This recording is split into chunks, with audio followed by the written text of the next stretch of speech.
welcome to this edition of Just Parlays. I'm Jim Williams, along with my partner in crime, the man, the legend, Chris King. Chris, good to see you, my friend. What's happening today on this beautiful Wednesday? Well, not a whole lot down here. I mean, we're still looking forward. We're still a few days out, obviously, from the wild card weekend. So just being your regular run-of-the-mill action. It was nice to see West Virginia took care of Oklahoma State last night.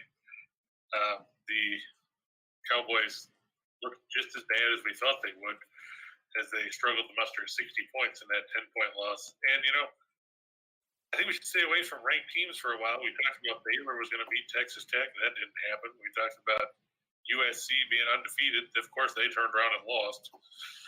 So, you know, it was nice of them to both not show up in those games.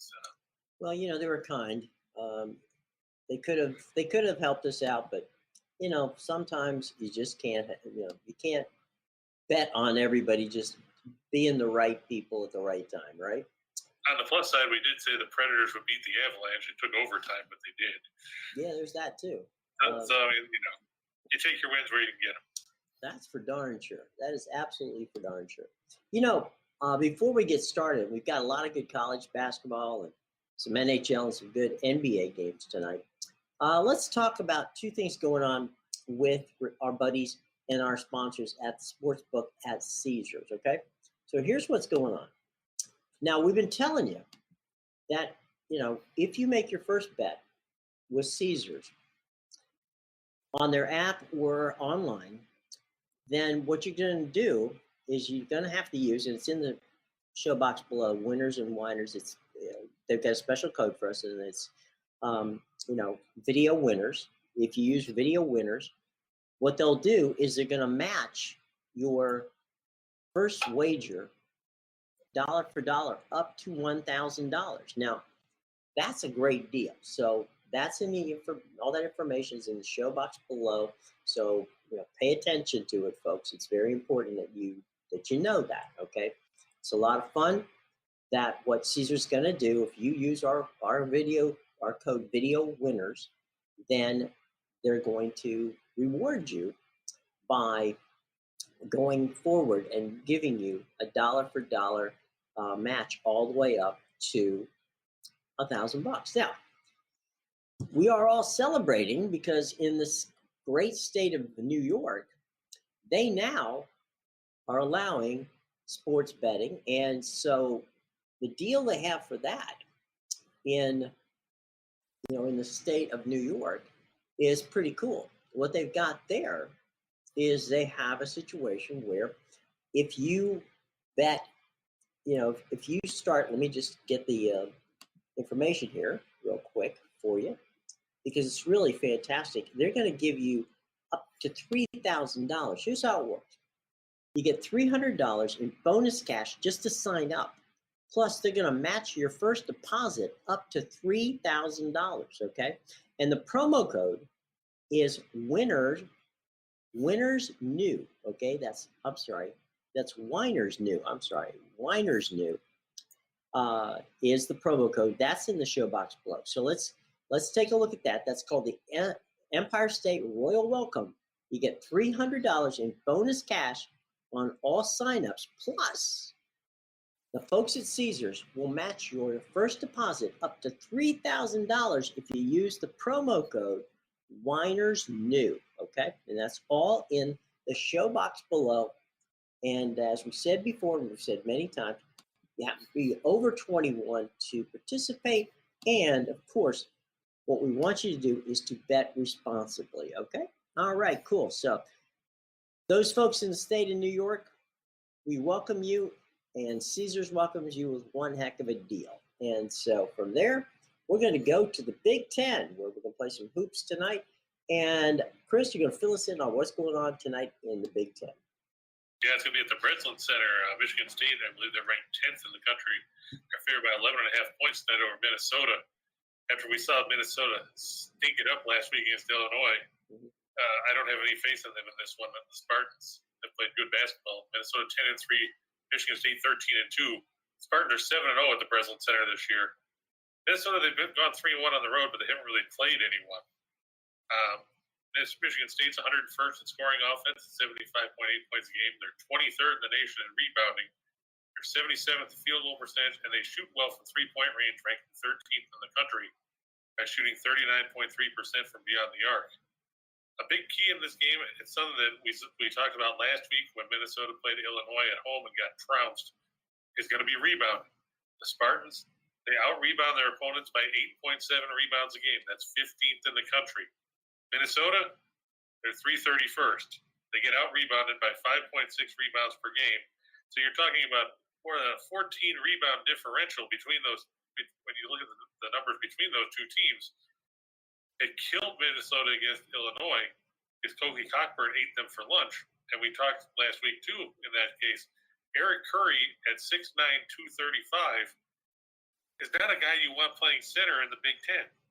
There are too many big guys in the Big Ten that will kill you inside. Cockburn's one of them. Jackson Davis of Indiana is another. Those kind of guys are just going to kill teams like Minnesota that don't have any size to speak of. And Minnesota, they don't score a ton. They're 244th in scoring offense. They average 69.6 points a game. They're 144th in field goal percentage. When you get down to it, the Golden Gophers 1-5-1 against the spread in their last 7 on Wednesday. They're 0-3-1 in their last 4 overall. Meanwhile, Michigan State's 4-0 in their last 4 against teams with a winning record, and 4-1 in their last 5 against teams with a winning percentage above 600. Yeah, I get Minnesota's got a pretty record, but the fact remains they haven't beaten anybody, and they're not going to beat Michigan State and East Lansing, given the fact that they don't have the size to contain anybody. I mean, we talked about it. I don't know how many times we drilled it into you guys last week that Minnesota is a small team, and it's going to cost them a lot in conference play. You look at Purdue, Zach Edey is 7'4", and Trevion Williams is a big man. Like I said. Jackson Davis at Indiana is big. Cockburn is 7 feet 3, just a couple biscuits short of 300 pounds. Minnesota does not have the size to contain anybody in the Big Ten. It's going to cost them again tonight as they lose another conference game. On the plus side, they'll play Nebraska eventually. Yeah, there's always Nebraska, and for that matter, Rutgers. But Nebraska's definitely. Yeah, but I can't pick out Rutgers. I know. Yeah. Ron Harper Jr. Did us in on that one. So, and let's also not forget, Rutgers also thrashed Nebraska over the weekend by 28 points. That's true. Rutgers isn't as bad as people might think. But just to point out that fact about what I was saying about the size factor, Jim, in those 2 games last week, because Minnesota lost to Illinois by 23, Cockburn had 29 points and 10 rebounds. When they lost to Indiana, which was over the weekend, Trace Jackson Davis, 13 and 11. Minnesota cannot afford to get into a game where they have to try and keep up with a team like Michigan State, because they will get annihilated on the glass, and it's going to lead to their undoing. The Golden Gophers dead last in offensive rebounding percentage in the nation at 16.7%. On the flip side, Michigan State 39th at 33.8%. It's going to be a long night for Ben Johnson and the Golden Gophers as they take their 3rd straight loss. They've already lost to Michigan State at home, and that was an 8-point game. They're not going to have any more success here on the road. No, and Tom Izzo and his teams usually protect the home floor pretty darn well. Let's go down to the O'Connell Center on the campus of the University of Florida. I'm glad you remember what it was called, because they've got so many names, the Exact Tech Arena and all that other stuff. Well, I like to call it's the official name of it's the Stephen O'Connell Convocation Center, better known to those of us in the area. By the way, it's right across the street from the swamp, and it is the O-Dome. It's one of those dome stadiums that are domed arenas where, you've got the air that keeps the roof up, like the old Metrodome in Minneapolis, and the Sun Dome in South Florida, and the O-Dome in Gainesville are exactly the same. They were built by the same people. They look exactly alike, except for, of course, the colors are different. But far more than I'm telling you about the O-Dome. You should be talking about the basketball game as LSU travels down to Gainesville. And according to you, looks like a good shot at leaving Gainesville with a win. Yeah, I mean, it's strange because last night this line had LSU by 1. Now they're suddenly a 2.5-point underdog, and there's been no injuries to speak of. I mean, Xavier Pinson is out, but he was ruled out last night for LSU, so I don't see why the numbers would suddenly shift. But I guess, maybe there's a lot of people jumping on Florida thinking that they're going to bounce back. But if you look at it here, LSU's 14-1 this season. Florida's just 9-5. Tigers have come off back-to-back wins since their only loss this season, which was a 15-point loss at Auburn, December 29th. You got to give credit to Bruce Pearl. His guys are playing hard despite the fact that if memory serves, they won't be playing in the tournament due to all the sanctions down by the NCAA. But, LSU, they bounced back since that loss. They beat Kentucky at home. They beat Tennessee at home. Those are a couple of tough teams for sure. Meanwhile, Florida's coming off back-to-back losses. They lost at home to Alabama by 13. They lost at home to Auburn by 12. They lost on the road to Auburn by 12. So they're coming in with 2 straight losses. And now they have to face the team that's number 1 in the nation in defensive efficiency at LSU. The Tigers are also second in effective field goal percentage, holding teams at 41.3%. They force turnovers on more than 26% of opposing teams' possessions. They're 9th in 3-point defense, holding teams at 26.6% from beyond the arc. They're 8th in 2-point defense. And just to make it for good measure, they're 3rd in block percentage and 1st in steal percentage. So basically, good luck when it comes to scoring on LSU. The Tigers have yet to give up more than 70 points in a game this season. And in fact, the only team to reach the 70-point mark, Auburn. There you go. Other than that, nobody scored more than the 67 Tennessee put up in the last game. Beyond that, you have to go down to Wake Forest scoring 61 on a neutral floor back on November 27th. By comparison, they've held 9 opponents under 60 points. Good luck to the Gators when it comes to putting points on the board. They're going to have to win 47 to 45 or something like that. That part of the problem that Florida has that I've seen anyway this year is they don't have an inside game.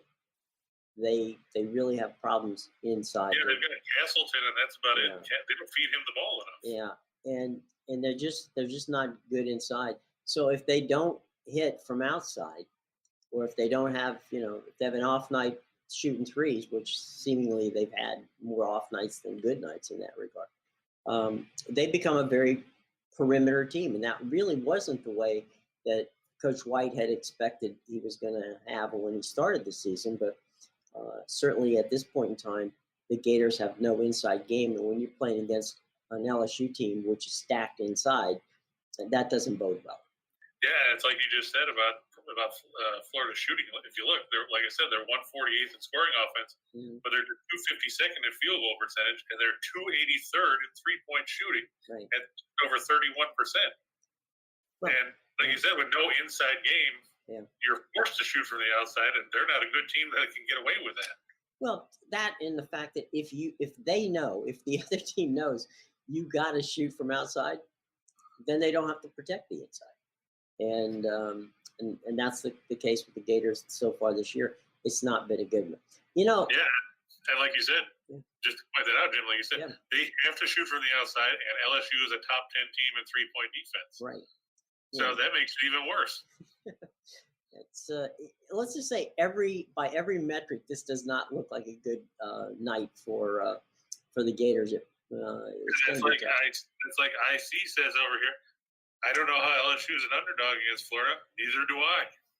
It doesn't make sense. I get Florida's at home. That doesn't mean a whole lot in this game. No. If you get right to it. I mean, sure, they're at home. They just lost to Alabama at home. Yeah. They've lost other people at home. Yeah.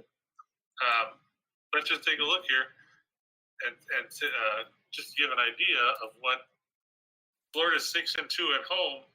I mean, I get LSU's only played 2 true road games, and they've split them. They beat Georgia Tech, and they lost to Auburn.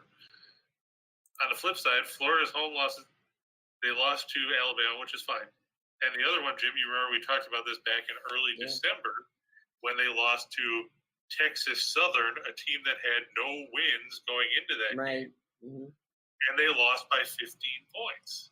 Well, that was the week they fell out of the stunningly. They fell out of the top 25 in the nation in the polls. So no, it's look. Okay, could the Gators win tonight? Of course they could. You never know what might happen. The funny thing is that that loss to Texas Southern started the Tigers on a streak where they've won 5 of 6. Well, there you go. Good for them. But the Tigers from LSU are a lot different than the Tigers from Southern. That's true. Let's head up to Vermont and see what the Catamounts are doing. Yeah, over in the American East, I know not a lot of people talk about that because it's a smaller conference, but Vermont's been good for years. John Becker's done a great job up there. They're going to face Stony Brook tonight. The Seawolves are 9-5. Vermont's 9-4. We talked about this last week when New Hampshire was in town. We told you New Hampshire comes to Vermont. They pick up some maple syrup. They get thrashed on the basketball court, and they go home. And have pancakes. Yeah. Stony Brook's pretty much the same thing. They're going to come from Pennsylvania. They're going to go up to Vermont. They're going to pick up some maple syrup. They're going to get smashed on the basketball court, and they're going to go home. And like Jim said, have pancakes. Right. Vermont's 6-0 at home. Stony Brook's 1-4 on the road. Vermont is another one of those teams that will kill you defensively. They're 24th in scoring defense. They're 95th in field goal percentage defense, and they don't give up second chances. Minnesota, you could learn from Vermont. Recruit. Stony Brook is 280th in scoring defense at 72.8 points a game. They're 326th in field goal percentage defense. They're 345th in 2-point defense, and they're 280th in effective field goal percentage defense. Stony Brook likes to run. So did New Hampshire. What did that lead to? A double-digit loss. Vermont's won 10 of the last 11 between these two teams. Stony Brook's 2-5 against the spread in their last 7 against teams with a winning percentage above 600. Stony Brook's also 1-6 against the spread in their last 7 on the road. Vermont 4-1 against the spread in their last 5 overall. They're 4-1 in their last 5 against the spread at home. I told you to take Vermont last week against New Hampshire. I'm taking Vermont again tonight against Stony Brook. The Seawolves, they'll be in the mix come tournament time in the America East, but they're not getting the win on the road here. Interestingly enough, Stony Brook lost to Florida by 25 at home or on the road this season. Just to tie that in there. Just a very nice little segue from one to the other. That's good. Vermont, year in and year out in that America East has always been, they just automatically are penciled in. It's almost shock, to put them up there that until you can beat them, then you got problems. So that's where you got a situation with all that fun stuff going on. Yeah, Vermont will make you hold the ball. Their opponents who have the longest average possession length in the nation by holding for more than 19 seconds. There you go.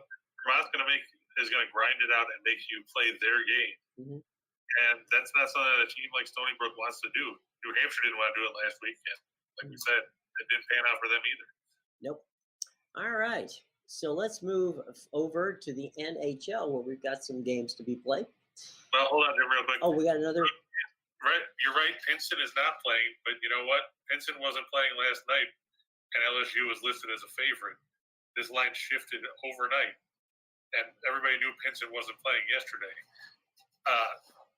It's not going to be a loss, I don't think, for LSU. Florida, like Jim said, they have no inside game whatsoever. They can't shoot from the outside, and the Tigers are excellent on the defensive end of the floor. Will Wade's got a deep bench. I don't think Mike White does. No. Jim, can you attest to that? Yeah, no, he doesn't.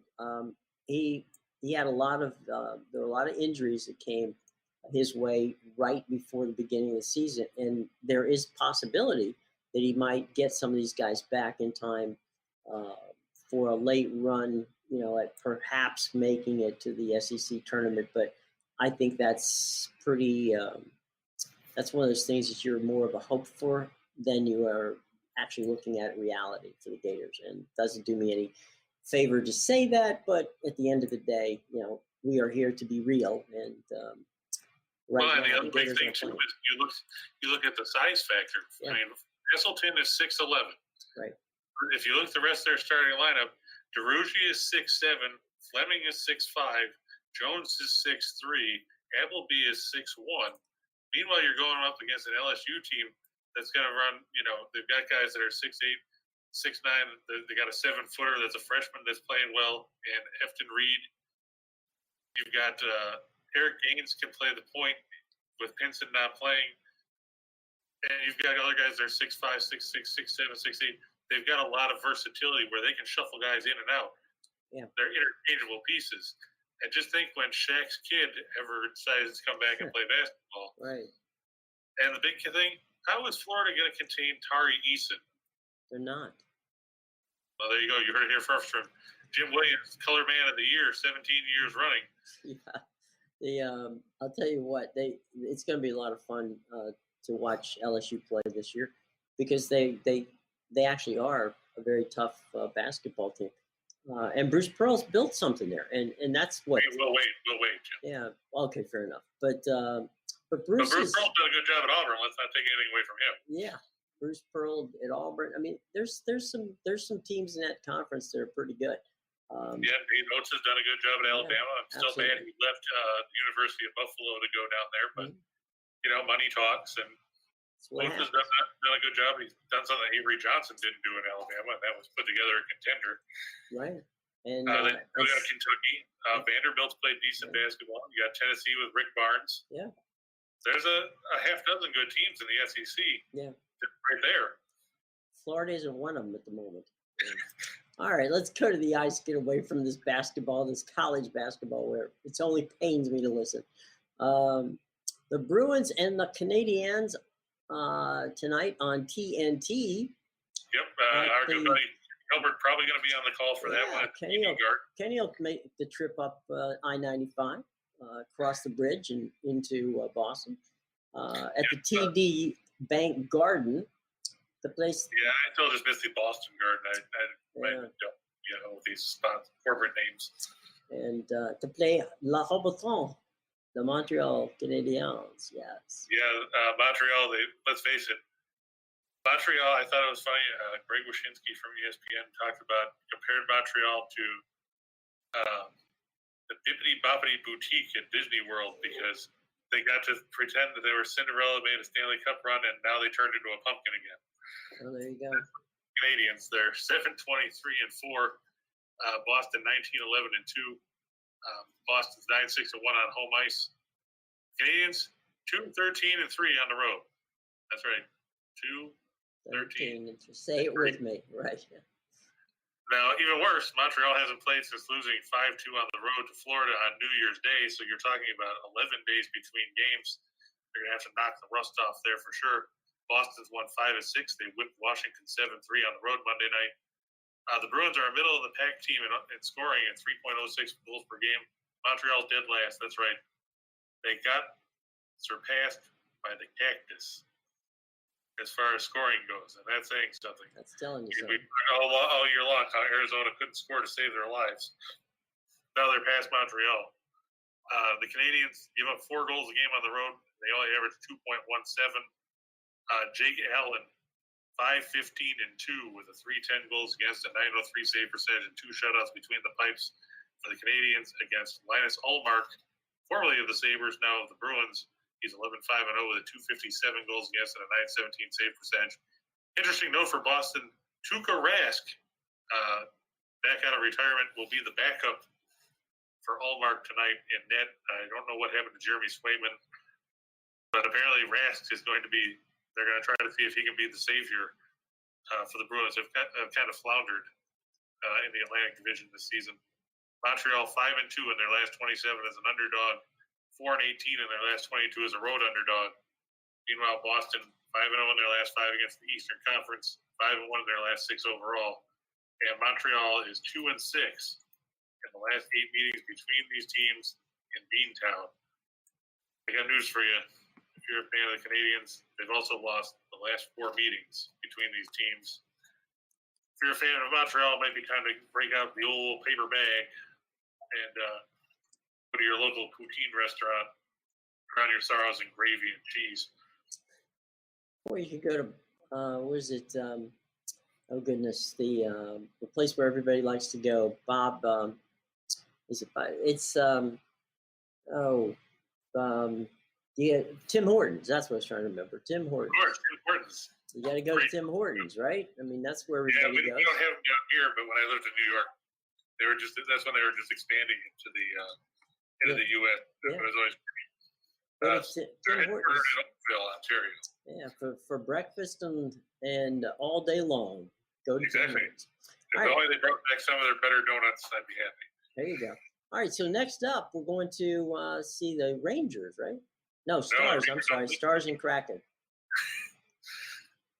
Yeah, it's going to be down in the Lone Star State. Dallas, a heavy favorite at -200. If you wanted to go with the puck line, it's plus 120. Either way, I think they'll get the dub over the Kraken. Seattle 10-20-4 this season. Dallas 17-13-2. The Stars are a roller coaster. You know, they'll win 6 straight, they'll lose 5 in a row, they'll win 4 in a row, they'll lose 4 in a row, then they'll go back on a win streak. You know, I think they're bipolar, but that's just the way it goes. Dallas 13-3-1 at home this season. Seattle 4-9-2 on the road. Kraken, they lost 4-3 at Colorado Monday night in a game that I thought was going to be more one-sided than that. Dallas saw their 4-game win streak snapped with a 2-1 loss to the Blues in a game that they led 1-0 with under 2 minutes to go and still managed to lose in regulation. So congratulations for that. Our good buddy Philippe Grubauer, 7-14-4 with a 334 goals against and an 882 save percentage, supposed to be between the pipes for Seattle. Braden Holtby was put in the COVID protocols for the Stars. So it'll be Jake Ottinger, 8-2-0, 222 goals against, 923 save percentage between the pipes for the Stars. Personally, I think they should make Ottinger the starter. Holtby hasn't been good in how many years now? Well, since he left, 4 years ago. Well, I was going to say, since he left the Capitals, I mean, for a number of years, Holtby was a very good goalkeeper, and you know he was good between the pipes. But you know, last couple of years have not been kind to him, and I mean, he sucked in Vancouver. They got rid of him, right? And he hasn't been all that great this year. So why not make Ottinger the starter? He's got good numbers. Yeah. I mean, you can't argue with an 8-2 mark and a goals against a 2-2-2-2-2. And his save percentage is nothing to sneeze at. No. It's definitely better than Grubauer. He'd like to have that save percentage. Yeah, he would. So he had it almost ended up having 2 former Capital goalkeepers playing against each other. Seems to be a lot of them out there, but there you go. So that's why Holtby suddenly got sick. Yeah. It's like looking across at Grubauer going, yeah, maybe this is not a good day.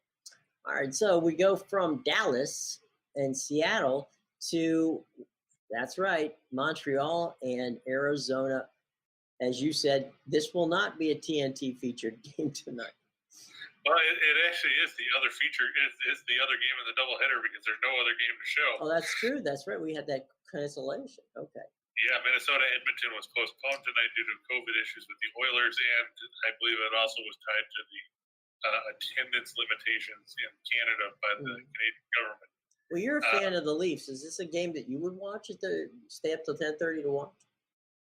I mean, I stayed up last night to watch the game against Vegas, at least into the third period when I got irritated when they blew a 2-goal lead. They did come back and win in the shootout, so that's a plus. Yeah, I'll probably watch part of it just because, you know, I want to see if it's empty seat night at the Gila River Arena. Right. Or if they try to sign some guy out of the crowd to play. The Leafs, you know, they're 23-8-3. The Coyotes are 7-23-3. Like I said, Toronto playing the second game back-to-back. They beat Vegas last night 4-3 in a shootout.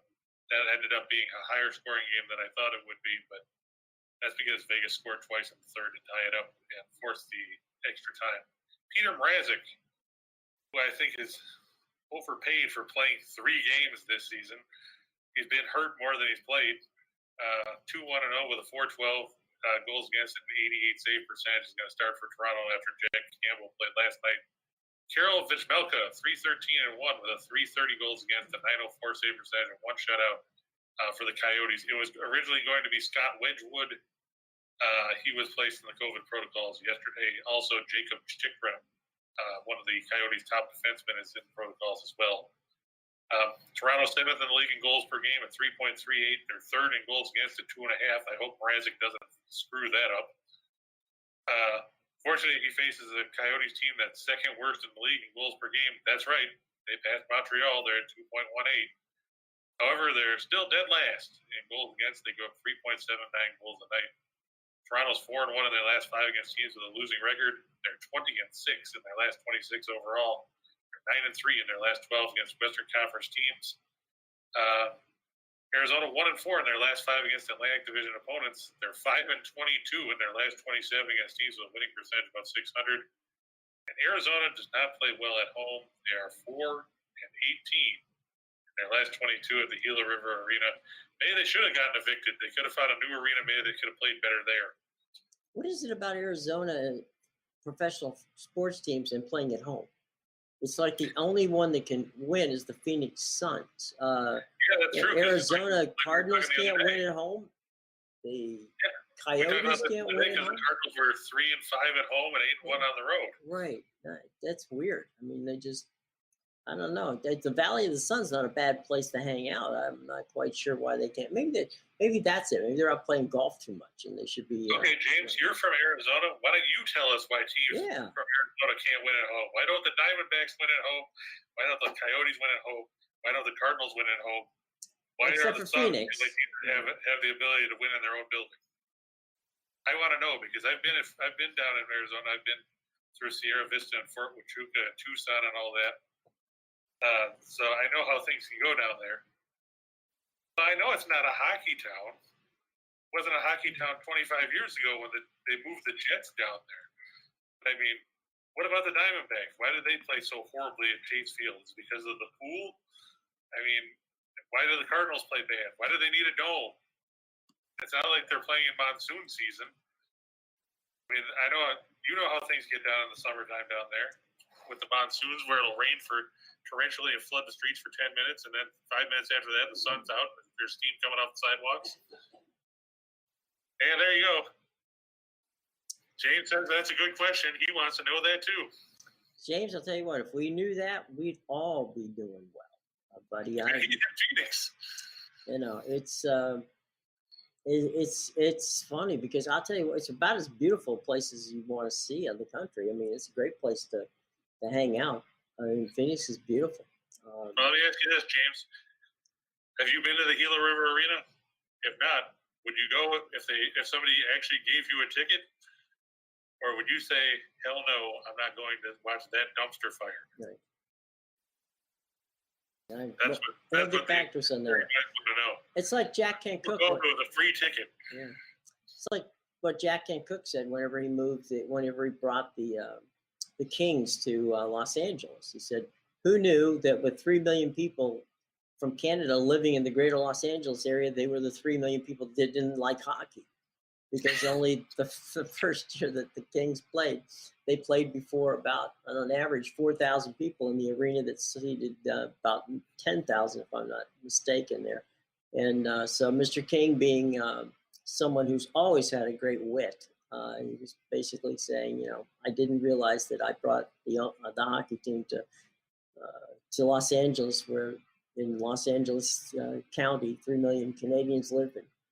They were the 3 million that left Canada because they didn't like hockey. So maybe that entire situation, because there are a lot of Canadians, by the way, who live in the Maricopa County area in Phoenix. So maybe they don't like it either. The funny thing is about tonight, it's a homecoming for Austin Matthews because he's from Arizona. Really? Yeah, watch him light it up and torch Phoenix again. There's talk that Phoenix would try to get him as a free agent. I don't think they could back up 3 Brinks trucks and dump it in his front lawn, and he still wouldn't go there because he wants to actually play in front of fans. I mean, he can't right now in Toronto because of the way things are, but at least there's an excuse. In Arizona, there isn't one other than the fact that nobody wants to pay money to watch the Coyotes. That's as good a reason as I can think of. Let's go to the Well, James association. at least said he would go if he got a free ticket. Well, there you go. All right, James. We'll see. Let's see. Maybe as we speak out here, you never know. There might be some benevolent person out there that wants to give you a ticket to the game. All right, buddy. Because there are plenty of good seats still available. Yeah, as the old saying goes. At the at the beautiful ELO Arena down there in Arizona. So now, James, would you go to watch the Coyotes, or would you just go because there's a bunch of casinos and hotels right next to the Gila River Arena over there in Glendale? That's the big question. Would you be going because of the casinos, or would you actually go to the game? Because then you'd have to pay for overpriced beer and all that other stuff.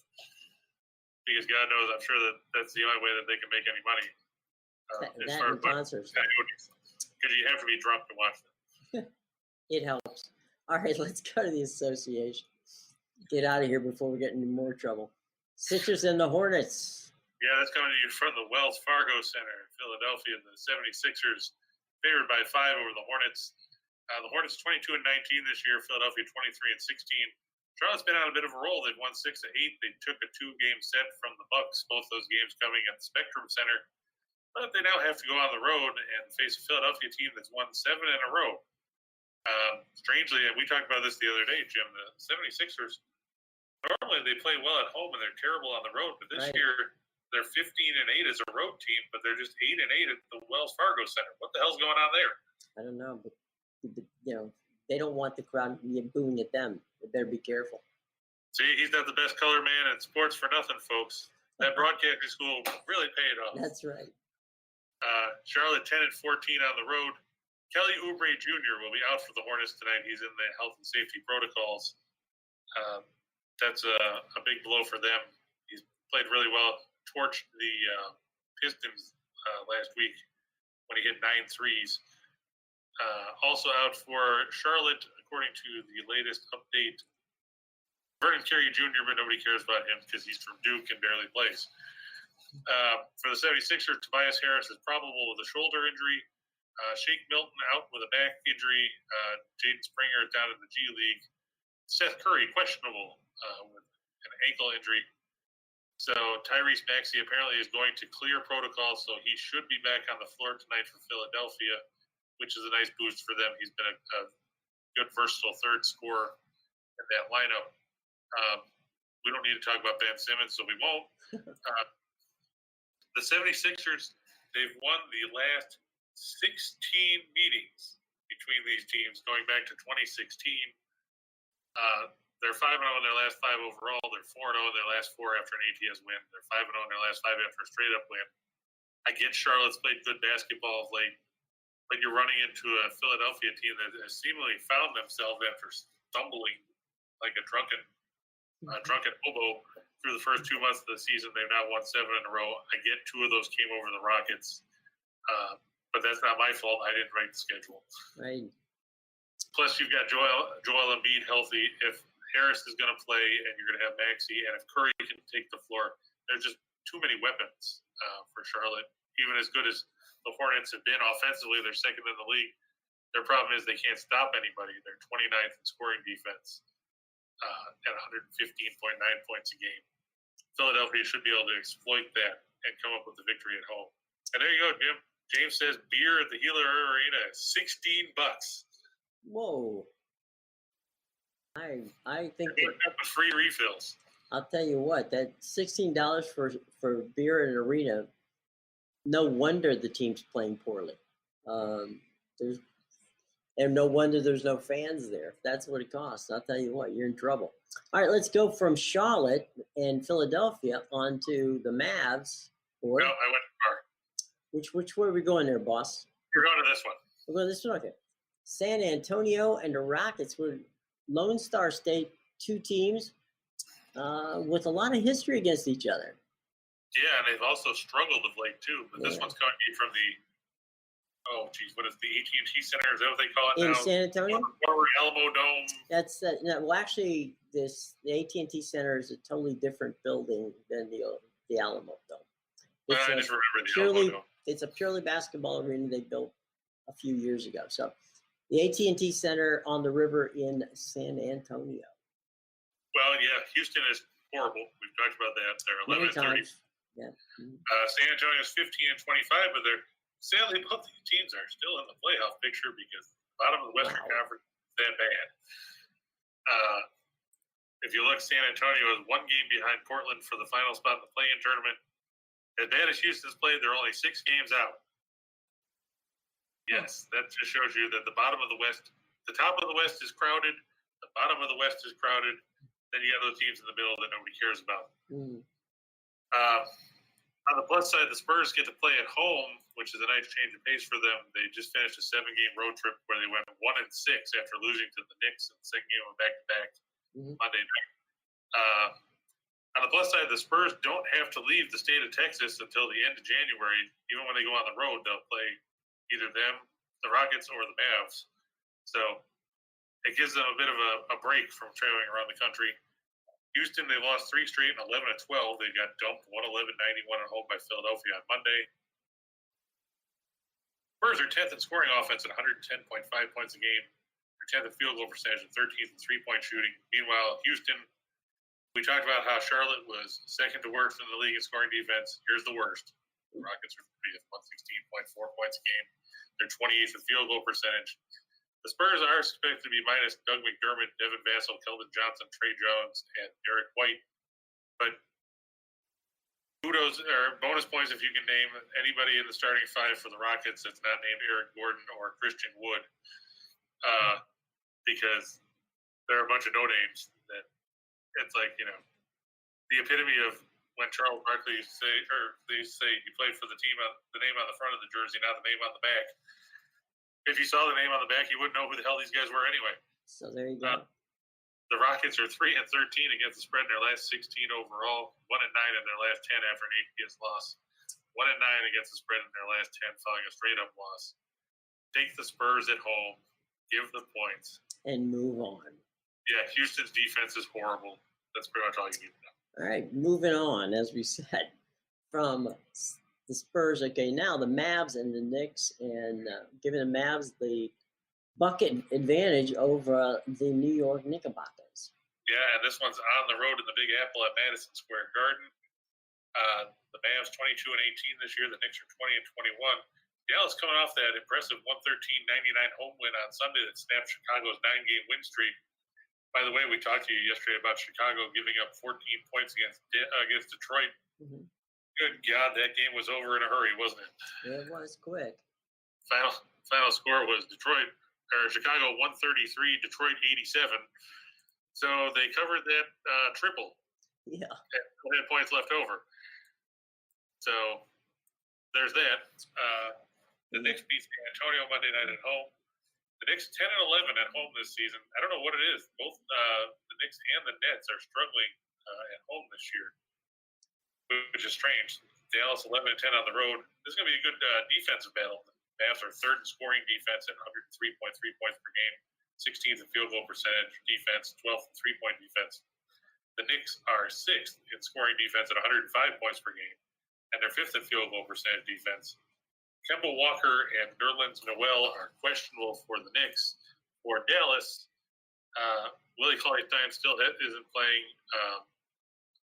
Kristaps Porzingis is expected to miss the game as he's still in the health and safety protocols. Also for the Knicks, Todd Gibson is questionable with a sore wrist. Derrick Rose, of course, out till February after ankle surgery. Whoops. Mavs 4-0 in their last 4 overall, 4-0 in their last 4 after a straight-up win. 5-1 in their last 6 on Wednesday.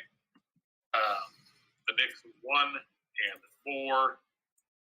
their last 5 on Wednesday. They are 0-7 against the spread at home in their last 7 against teams with a winning road record. They know that the Mavs won't have Porzingis more than likely, but they've got Luka Doncic and they've got Tim Hardaway Jr. The Knicks have Julius Randle, and not a whole lot else. Look for the Mavs to get the win on the road.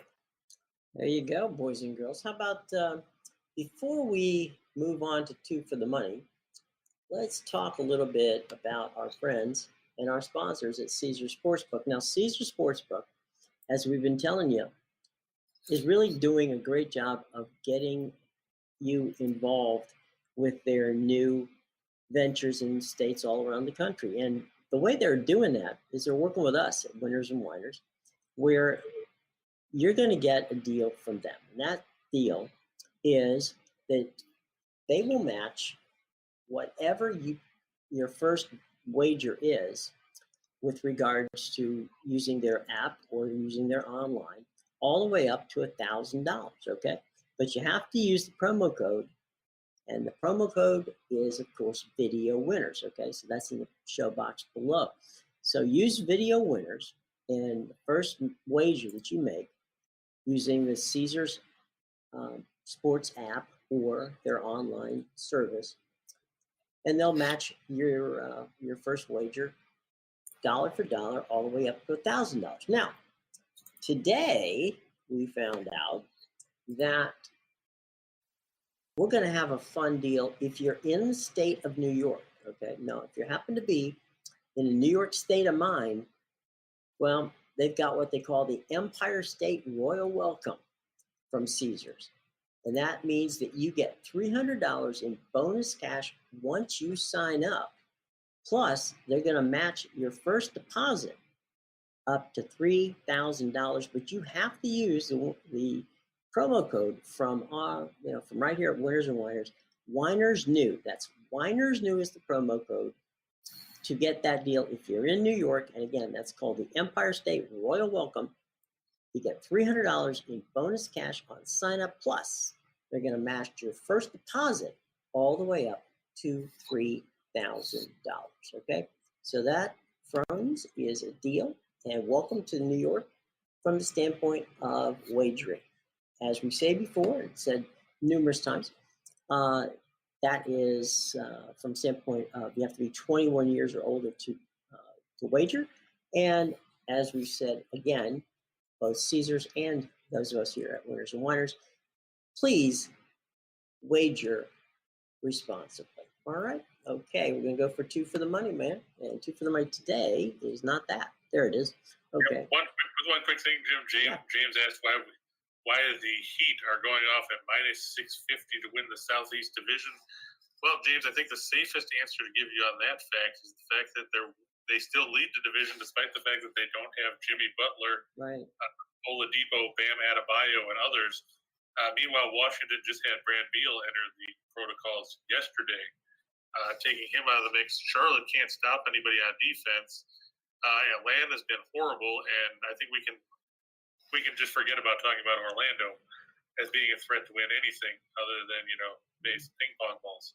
Yeah. But that's probably the safest bet as to why it's so high. That's why if you look around at some of the other divisions, depending on where you look, Utah goes anywhere from -4,500 to -10,000 to win the Northwest because they've already lapped the field, even with the struggles they've had in the last few games. It's basically comes down to where they are compared and how they've played, missing pieces. And like we said, Miami's missed so many pieces; it's hard to keep track of who they got. And that's a credit to what Eric Spoelstra can do as a head coach and what Pat Riley has done as a GM there with the Heat over the last few years. And Spoelstra with Miami, and you've said this many times, they still play good defense, even though they're using a mix mash up of different players. Time and time again, Eric rolls out the ball, and those guys have played defense to their credit. So, until somebody can prove otherwise, there's no reason to believe they're not going to win. And you're getting good offensive production from guys, too. Nobody expects guys like Gabe Vincent or, Duncan Robinson or Max Struss. You don't expect half these guys to come up and put up double-digit points or 20-some points a night. But they pop up on any given night, and it's always somebody different. It's not he's the same guy. It's not like these some of the other teams where it's gonna be one of two guys that lead you in scoring or whatever. Right. They have a different guy pop up all the time, and that kind of versatility pays dividends as the season wears on. Absolutely.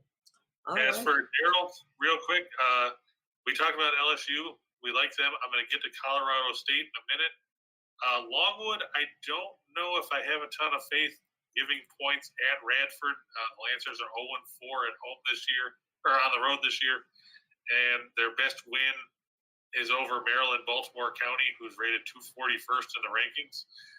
I get that Griff Aldrich has done a decent job, But, giving points on the road is a dangerous concept, especially when you haven't won there yet.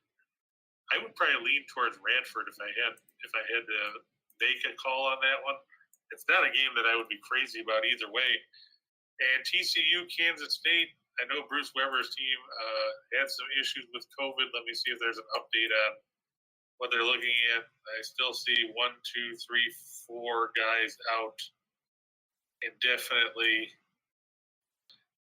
That's a shaky concept there. I mean, TCU's played good basketball for Jamie Dixon. I would probably take the Horned Frogs and the points just because I have to wonder if Kansas State can score enough points and if their defense can hold up late in the game. We saw that against Texas last week where they played well for about 30 minutes and then wilted down the stretch because they didn't have enough players on the bench to work with. So I would probably lean towards TCU. But to go back to the top or the two for the money segment, Jim, like we said, Dallas over Seattle. I have no faith in Grubauer. I have no faith in the Kraken, who have struggled on the road. You can play the puck line there if you want to. All a matter of choice. And then, like we said, the Spurs over the Rockets. Houston, they're terrible. And, they're on the road here. San Antonio is happy to be home after that 1-6 road trip. You think they'll prevail. Then we talked about Toronto over the Cactus. Bring money, according to James, if you're going to go to the Gila River Arena to buy beer. Right. It'll probably be the most expensive time you got drunk in your life if you're paying $16 for a beer over there. You might be crying in it after Austin Matthews scores a couple times. I was just going to say, this is our first, correct me if I'm wrong, this is our first Pacific Tigers sighting this year. Yeah, I think it is. I mean, it's a great little conference out there. Yeah, they're not the same team they were when David Stoudemire was coaching there, obviously. Yeah. And the Tigers, they've dropped 4 in a row, and they haven't necessarily been close. They lost by 12 to North Dakota State. They lost by 10 to UC Davis. Those games were at home. Then they lost by 20 to a Cal team that nobody's going to confuse with being a good basketball team. No. They lost by 22 to BYU. They've lost 7 out of 8. In fact, they've lost to UC Davis twice. And again, nobody's going to think that Jim Les is, as insignificant as he was as a big man in the NBA. He hasn't been all that much better as a coach, but he does have those 2 wins against Pacific. So, right. But yeah, Santa Clara, the Broncos, Herb Sendek. Obviously, you probably remember him, Jim, from NC State. Yeah, sure. Or Miami of Ohio before that. They've won 3 in a row. They're coming off a 22-point road win over San Jose State. I get that they haven't played in 3 weeks, but Sendek's been around the block a few times. Mm-hmm. He'll have his team ready to go, and Pacific has just been they've been awful. Let's check out the force on the package. All right. Yeah, like we said, Michigan State, we said at the beginning of the show, minus 11.5 over Minnesota. The Golden Gophers don't rebound. Michigan State does. Michigan State shoots from the outside. Minnesota's in trouble. I don't think I can sum it up. We can just skip the next one and go to the Philadelphia 76ers. Jim doesn't want us to talk about how LSU is getting points on the road and should beat Florida. Yeah, I prefer we just move on. Yes. But yeah, Philadelphia over Charlotte. The Hornets don't play defense. Philadelphia is pretty healthy.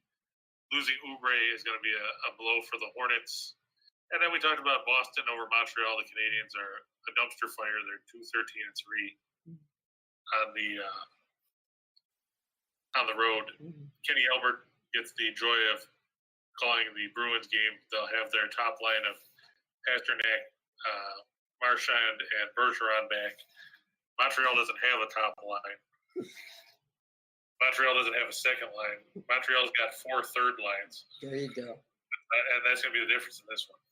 There you go. All right, let's go to the big one. This is our fun one, folks. Mix and match. Yeah, like we said, mix and match whatever you want. Make it work for you. Drake minus 12.5 over Illinois State. You talk about a team that can't stop anybody. If you're looking for one of those, you've come to the right place. The Redbirds are horrible on the defensive end of the floor. I don't know if Dan Muller, learned that from Dan Mullen about not playing defense, but they just give up a ton of points on a regular basis. They've given up 100 3 times already. They give up 80 points on a regular, and that's considered a good night. Somehow they're 8-7, but they're facing a Drake team. Obviously, Drake is a very good mid-major team. They had a run last year. They're 11-5 on the year. They're playing at home.